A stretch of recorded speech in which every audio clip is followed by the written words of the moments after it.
മധ്യ നൈജീരിയയിലെ ബെനു സംസ്ഥാനത്ത് ഒരാഴ്ചക്കിടെ നടന്ന അക്രമങ്ങളിൽ കൊല്ലപ്പെട്ടത് ഏകദേശം 85 ക്രൈസ്തവർ. മിഡിൽ ബെൽറ്റ് മേഖലകളിലുടനീളം അരക്ഷിതാവസ്ഥ വർദ്ധിച്ചുകൊണ്ടിരിക്കുകയാണ്. ജൂൺ 1 ഞായറാഴ്ച ഗൊർവെസ്റ്റ്, അപ്പ കൗണ്ടികളിലെ ജനങ്ങളെ സായുധ സംഘങ്ങൾ ആക്രമിച്ച സംഭവത്തിൽ ഏകദേശം 43 പേരാണ് കൊല്ലപ്പെട്ടത്.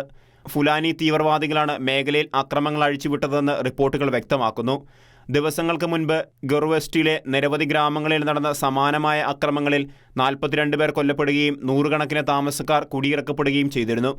നൈജീരിയയിലെ മിഡിൽ ബെൽറ്റ് ക്രൈസ്തവർക്കെതിരായ ഫുലാനി തീവ്രവാദികളുടെ സ്ഥിരം അക്രമ കേന്ദ്രമാണ്. ലോക്കൽ ഗവൺമെൻറ് എഡ്യൂക്കേഷൻ അതോറിറ്റി സ്ലേ ആൻഡ് സ്വാമിൽ റെയ്ഡിനെ തുടർന്ന് 17 മൃതദേഹങ്ങൾ കണ്ടെടുത്ത സംഭവം ഭീതിജനകമാണ്.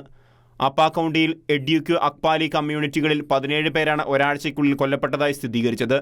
കൂടാതെ നിരവധി പേരെ കാണാതാവുകയും മരണസംഖ്യ എത്രയെന്ന് പൂർണ്ണമായി നിർണ്ണയിക്കാൻ കഴിയാത്ത സാഹചര്യവുമാണ് റിപ്പോർട്ട് ചെയ്യുന്നത്. ഒവുക്ബ റോഡിൽ 14 സ്ത്രീകളെ തട്ടിക്കൊണ്ടുപോയതിന് ഒരു ദിവസത്തിനു ശേഷമാണ് ബെനുവിൽ അക്രമമുണ്ടായത്. നൈജീരിയയിലുടനീളം ഫുലാനി തീവ്രവാദികൾ ക്രൈസ്തവർക്കെതിരായി അക്രമം അഴിച്ചുവിടുന്ന സാഹചര്യമാണ് നിലവിൽ. 2023 മെയ് മുതൽ സിവിൽ സൊസൈറ്റി സംഘടനകളിൽ നിന്നും മാധ്യമ റിപ്പോർട്ടുകളിൽ നിന്നും സമാഹരിച്ച ഡാറ്റ പ്രകാരം രാജ്യവ്യാപകമായി നടന്ന അക്രമ സംഭവങ്ങളിൽ ഏകദേശം 10,217 നൈജീരിയൻ ക്രൈസ്തവർ കൊല്ലപ്പെട്ടിട്ടുണ്ട്. ആംനസ്റ്റി ഇന്റർനാഷണൽ നൈജീരിയ റിപ്പോർട്ട് ചെയ്യുന്നത് ബെന്നു സംസ്ഥാനത്താണ് 6,896-ലധികം കൊലപാതകങ്ങൾ നടന്നതെന്നും പ്ലാറ്റോ സംസ്ഥാനത്തിൽ കുറഞ്ഞത് 2,630 കൊലപാതകങ്ങൾ നടന്നിട്ടുണ്ടെന്നുമാണ്.